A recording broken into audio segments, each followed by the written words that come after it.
Now from Atlanta News First Plus, this is Sports Tonight. To Sports Tonight, I feel like it's been forever, Emily. A week. But it does. No, when it's we no. don't do things together, it feels like forever.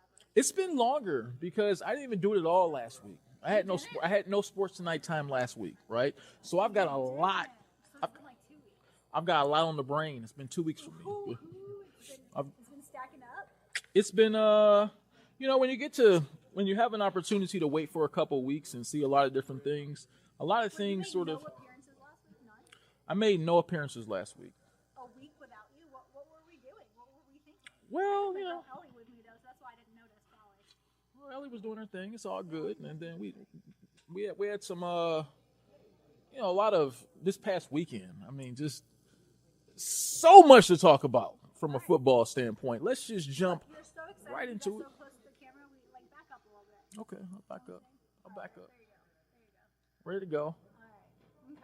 So, What are we talking about first? 'Cause well, is that when first, you're saying games don't matter anymore?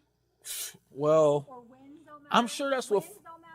Well, I'm sure that's what Florida State is thinking right now, right? After they were left out of the college football playoff, in the group of in the four select teams, the Final Four, whatever you want to call them, right? College football committee got together, got the playoff teams together: Michigan, Washington, Texas, and Alabama. After Bama beat UGA, and we're going to talk about that too. We'll get to that part too, but. An undefeated Florida State team, 13-0. With our producer working our way over there. Undefeated Florida State team, 13-0. Yeah. ACC conference champions. Come on, man, you're dragging this, Scott. Let's do it. Left home. Yes. What is that all about? Well, that's what happens sometimes because Why? really, this is what we have to discuss if we're going to discuss this. Let's discuss it. Who would have been your top four if you could have picked, right? I'll tell you who mine would have been. Let's go. Mine would have been Washington. And then we'll break it down after that. Mine would have been Michigan, Washington, Texas, and Florida State. Without question. Cool. Who would yours have been? Well, if I had to absolutely leave somebody out, and nobody's going to like this, but I'd have left Texas out. Come on. Okay. Woo, really? Yeah. Why? I'd have put FSU and Alabama in.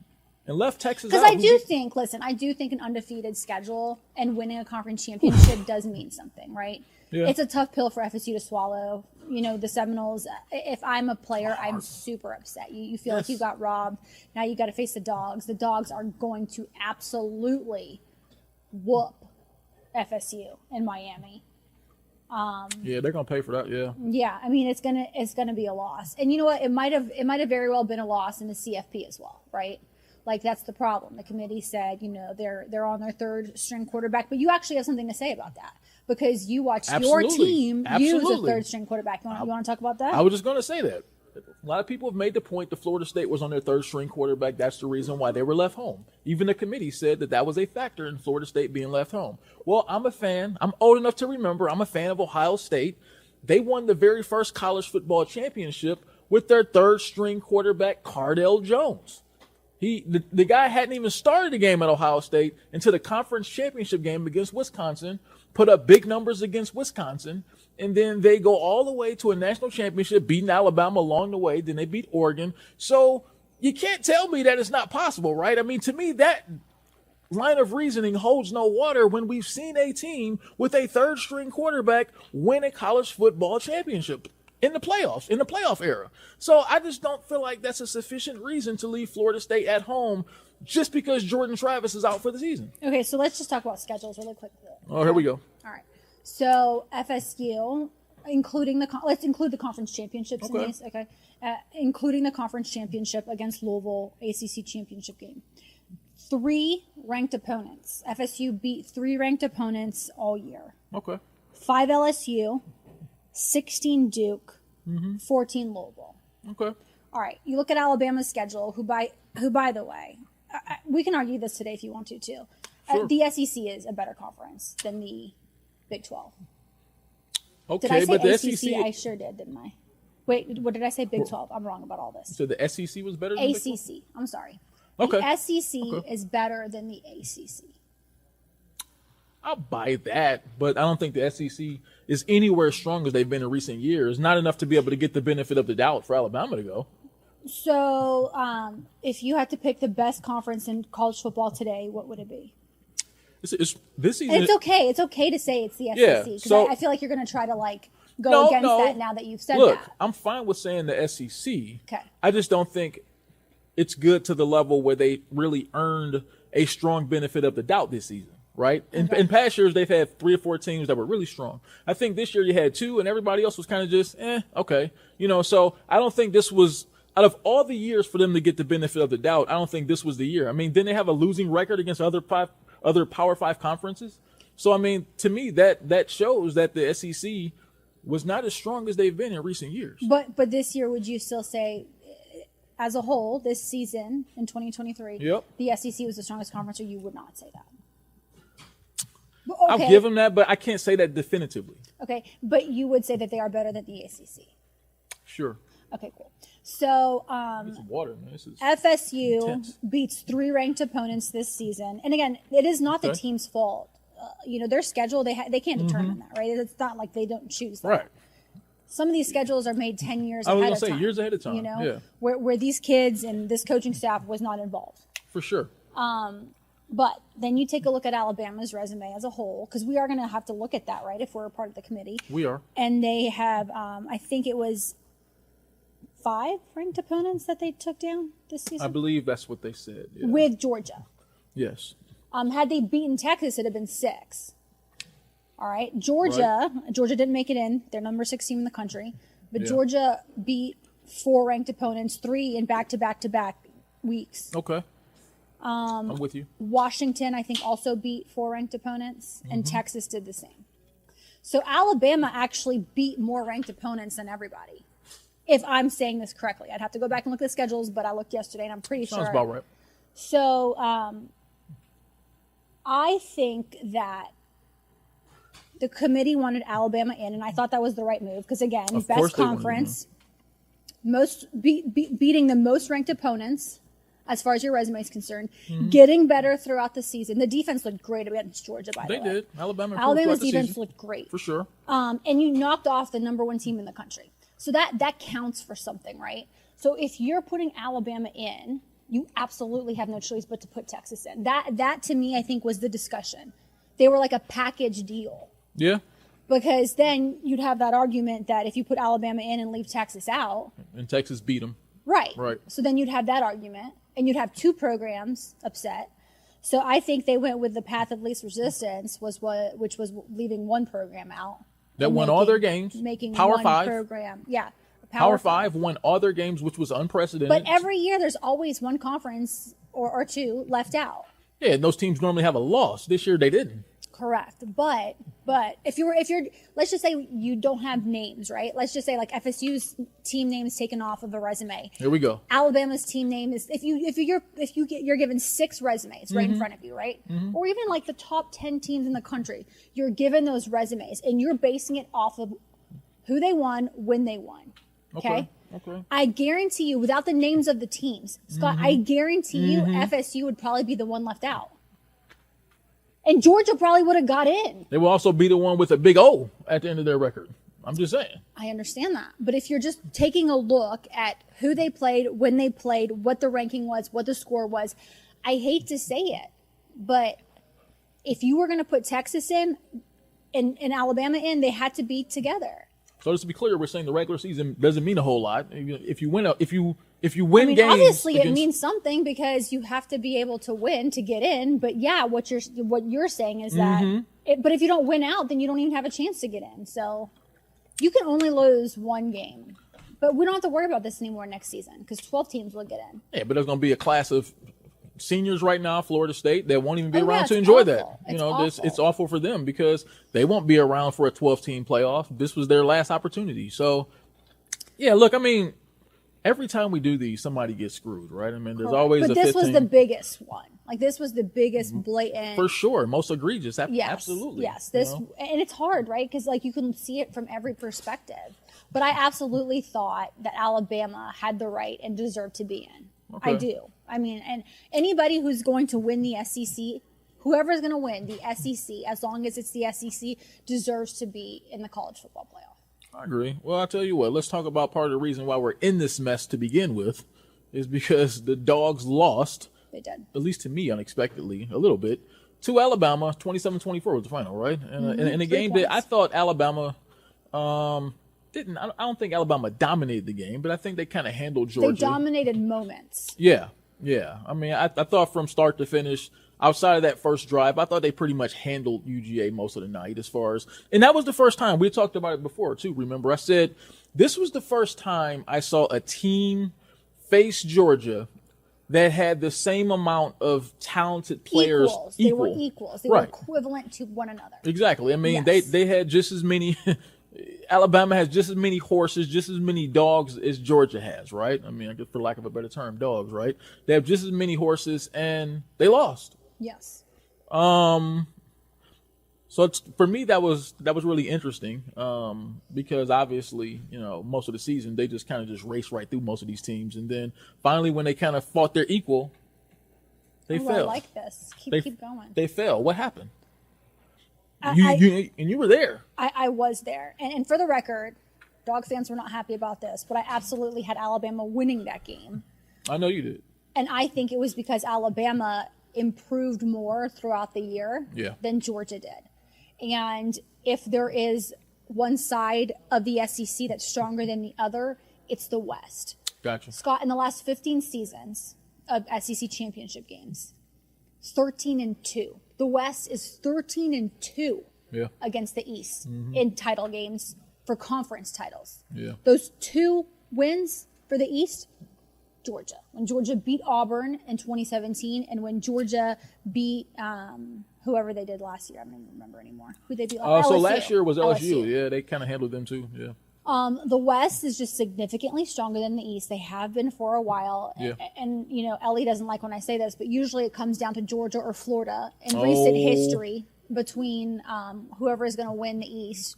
But, in the West, any given year, LSU, Alabama, Auburn, and now that Ole Miss is usually in the top 25 because somehow, of Lane Kiffin, because he has a great offense, but not a good defense. That dude.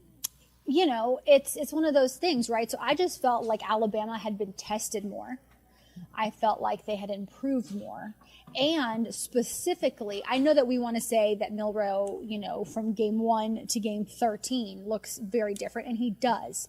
But to me, I still think old school defense wins games. And I do think Alabama's defense just looks better than it did. Yeah, I mean, in the trenches, and you can tell even during this game, I mean, once again, that was a team that can match Georgia in the trenches. And that's where most of these games, like when I do think about the SEC being the best conference in college football, that's one of the things they normally whip other teams in, right? I mean, other conferences have good skill position players. They have good quarterbacks. They have good offense, good wide receivers, good running backs. But where it seems like the SEC teams normally are superior is in those trenches. And when you think about the game the other night, Georgia was not really matched. They were sort of beaten in the trenches by Alabama, who once again have the same sort of horses and talent that they do, but they have the mastermind in Nick Saban. I remember saying a few weeks ago, I said, I wonder if that would be the biggest challenge for Georgia. Obviously, they've had trouble playing against Alabama in these Alabama's their kryptonite. Yeah, that's kind of their kryptonite. And I think the old man Saban really knows he sort of, that's his student, right? I mean, Kirby's kind of his student. No, he is his student, not just kind of. He learned everything that he does now from Saban. Yeah, absolutely. From Saban. And so Saban, if you're a smart master in that situation, you don't teach the student all your tricks. And I don't think he taught Kirby all his tricks because he seems to save some for games like this. And so, yeah, I mean, for me, it was the perfect storm for UGA to have their first loss in a long time. And also, guys, like Georgia, we got to remember, like two of their best players on offense. I hate to bring up injuries, but it is the truth. I hate to bring up excuses. Well, it's not. I don't think it's an excuse. Everybody has injuries. Role. Everyone has Lad McConkey and Brock Bowers after the game could barely walk, guys. Both of them, and it's not like they're faking this. I mean, they're limping around in pain, doing what they can to help the team because they weren't going to sit that game out. Now, do you think both guys will play the bowl game? I mean, listen, if Brock Bowers can play, he's going to play. That guy, you can't keep him off of a field. I'm telling you, you shouldn't. Now, Ladd McConkey, I don't know if Ladd can actually play. You get a whole month basically to recover, 3 weeks, because it's December 30th in Miami against FSU, so you've got some time. But both are going to go on to play in the NFL. And that's tough for me, right? Because at this point, the way that college football has made it is that bowl games don't matter. Exactly. I mean, if you're not in the CFP, you why have even no play? business playing. I do want to know if Carson Beck's coming back, though. That to me is a big thing. Is he going to come back without having, two of the best players no longer there? Yeah. Obviously you've got Dylan Bell and Ra and the other transfer from Mizzou coming back. Dominic, what's his last name? You know who I'm talking about? Not Blaylock, right? No, he's a tech now. I don't know. And on the running backs, you've got the one guy who was injured, who was, amazing. All those backs are all the same to me. Who didn't play this season. So, I mean, there are guys coming back. But for Beck, it's like you've won 2 national championships, even though you didn't play in those games. Right. But you had a heck of a season. You're 4th in passing in the nation. I don't know, but like you and I talked, it is the difference between coming back another year and going in the top 10 in the NFL draft versus maybe the end of the first round, depending on how you test and the combine goes for you, and the second round. And that's a lot of money. Let me tell you, that's a great segue right now, because let's talk about 2 teams that might be looking for quarterbacks after this season, right? I mean, the Falcons and the Jets played yesterday. The Falcons are looking for one. It was a pretty pathetic offensive performance by both teams yesterday. 13-8 was the final. The Falcons just sort of trudged their way. I mean, I think that was a battle between 2 teams who had really bad quarterbacks, and the Jets quarterback situation was just worse than the Falcons quarterback situation, right? Just kind of when you watch that game, that game was a thud. It was a dud. It wasn't a very good football game, but hey, the Falcons won, right? Yeah. I mean, the Falcons pulled it off. One back-to-back games for the first time since week 1 and week 2. Scott, we talked about this yesterday, which I think is super good for this show. Yeah. My girlfriends, we were at brunch and we were watching the game, and they didn't understand how a team could have 2 points. And of course, I had to tell them what a safety was, and they were just thrown. They didn't understand about being taken down in the end zone and all that stuff. But one of my girlfriends was like, "Wait, did points did they change how much things are worth?" That's funny. Is a That's kick, hilarious. Is a field goal now 2 points? That's the first thing that went to their minds, instead of being like, oh, there's an actual different way to get 2 points. So what I hate? I hate that their introduction to watching football was that game yesterday, right? I mean, that shouldn't be anybody's first game to watch football, to watch the Falcons play the Jets in an absolutely pathetic offensive performance by both teams, right? I want to give them the benefit of the doubt and say maybe it was good defense. And both those 2 teams do play fairly good defense. But I just look at just how atrocious the quarterback play was on both sides. I mean, they had Zach Wilson, that dude doesn't even want to play quarterback anymore, apparently. Apparently they want to go back to him. He doesn't really even want to play. I mean, that's a disaster up there with the Jets. I mean, who even saw that coming, right? And then with the Falcons, I mean, Ritter's kind of playing because he's the best of what they have, and what they have isn't a whole lot of anything good. They're going to go to the playoffs, though. They're going to make it. They are, because somebody has to go from this division, right? I mean, the winning record in this division might not even be over 500. I know. Probably won't be, right? It's disgusting. It's kind of crazy. But Jesse Bates, right, before we move on. Oh, Jesse Bates, he's been awesome. Yeah. Brightest spot on this roster by far. Maybe all-pro season so far from Jesse Bates. Hey, look, I was over at Georgia Tech today talking to Coach Damon Stoudemire. Over there talking to them. They had a huge win over the weekend, beating Duke at home.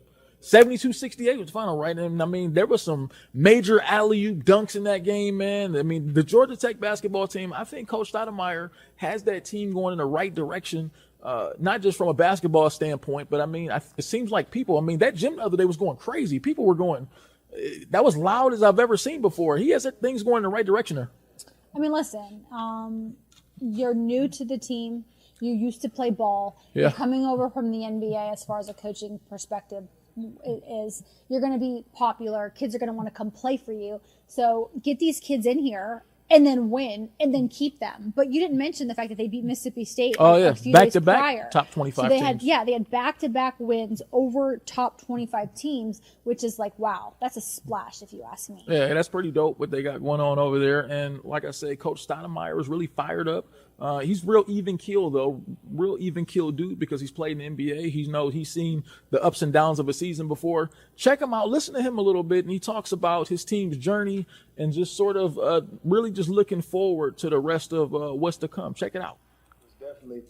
It was definitely the vision, but it wasn't the goal. Ultimately at the end of the day, we want to have a parade down Peachtree. You know what I mean? And it's a step. And it's early. It's only 6 games in. And, only thing you do, and I've been telling the team this, I told them this all morning. I told them this yesterday, but then I've been saying it again all morning. The only thing you do is you put a bullseye on your back. And now the expectation is a little more. So, early on, I'm pleased with our performance. I'm pleased with our effort. But we can't be content with where we're at right now. You had a rivalry game now. Obviously been a part of different rivalries at different levels. Kind of what do you tell a team, and does that maybe help coming off the Duke game like that to have a rivalry game versus maybe a bye game or something like that? I think it helps. I haven't been obviously in this game, but I have been in rivalry games when I was in college, and I think it does help. I think that it also helps that the effort we had last week will put Georgia's antennas up. And so we got to be prepared. We have to go down there and we got to play way better than we did against Cincinnati because regardless of the momentum we gained last week, our last real road test, we lost by 35 points. So there's things we got to do. We got to limit our turnovers. We got to rebound the ball. We got to be poised and we got to be patient, especially on offense. Beginning of the year, you talked about this was one of the first places you've been where the offense was ahead of the defense. Defense seemed like they picked it up, their intensity this week. Where do you see the defense now? I think you're a product of what you work on. And so early on, we didn't have our whole team. So defensively, I didn't want to get ahead without everybody actually knowing what we were doing. So we did. We implemented a lot more offense. It's a lot easier to work on offense. And I think what we did during the Thanksgiving break, we had a chance to really dig in. We did a lot of drill work, a lot of film watching and a lot of, understanding where we made our mistakes at in those first 4 games, actually. So it was really good for us to get that work, and I think that you've seen the results in the last 2 games. Everything's a new first for him right now as a point guard that's difficult. It is. I just live with the mistakes, and honestly, I live with everybody's mistakes. I really do.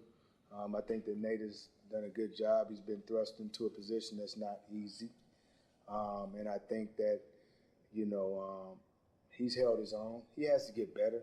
I don't have any illusions about that, but I'm gonna help him. Staff will help him. His teammates will help him, and I just look forward to seeing his continued growth. Coach, you mentioned how that win against Duke kind of pinged UGA's radar for you guys. What about UGA basketball has kind of been on your radar? What have you noticed about them? They're a good team. I think that they have really good guards, and they put a lot of pressure on you. We got to get back in transition. They can score in bunches. And like I said, the guards, they're really, really good at putting their heads down and attacking. We're going to have to guard without fouling, which we haven't always been good at, but we got to do a great job against UGA. And, Coach Whitey does a great job. So I anticipate them being ready. And when we go down there, it's going to have to be a business-like approach. Coach, kind of more of a big picture, maybe not basketball specific related, Right. But with everything going on with the football team, Tech finally going to a bowl game, you guys beating Duke, about to play Georgia. Right. What's the energy around Georgia Tech like right now? It's been electric. First and foremost, happy for Brent, happy for the football team. He's put in a lot of work.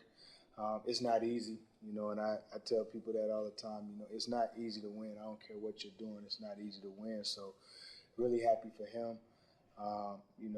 Vice versa. He's reached out to me.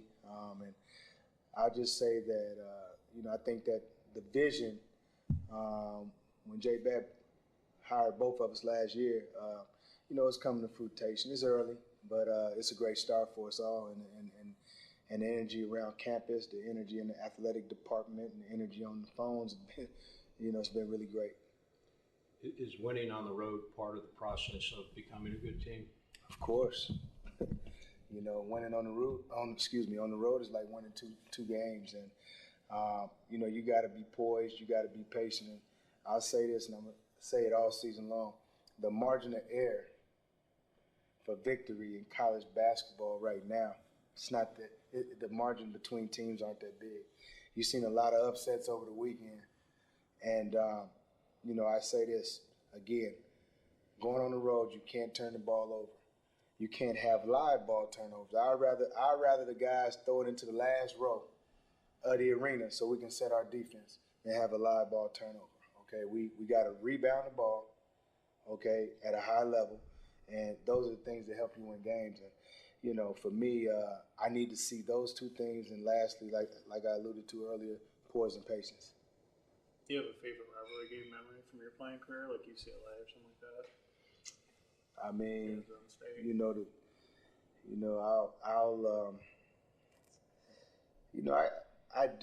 I'll say this. It's not a great memory, but UCLA broke our home winning streak when I was at Arizona. I think we had like a 91-game home winning streak. They broke our winning streak my freshman year. But, I mean, rivalry games are rivalry games. I think for me, the biggest thing for these guys is to embrace it, go have fun. You'll probably have a bullseye on your back, but be all right with that. You gotta live for the moment. And I think each one of these guys needs to be in that mindset and be in that mode. And when we get on that bus to go down there to Athens, it's business-like. So I think they'll be ready. Tajon has played a couple of different roles, coming off the bench, starting. But I guess the common factor is he always gets on the boards. I imagine that's important for you to have him continue to do that. For sure. Ty has, he's done well for us. I think that rebounding is his constant energy, effort. That's how he has to play. And, started. Now he's coming off the bench. But I think the attitude and the effort is what's been great about him. He's a team-first guy. He's going to do whatever it takes to win, and he's demonstrated that, over the course of the last week. Against State, he didn't play as much. Against Duke, he came in and got 8 big rebounds. Hey, so we're back out. That's always good to hear from Coach Stoudemire. Not a very non-intense dude, but a very focused guy, and I think he's got things going in the right direction there.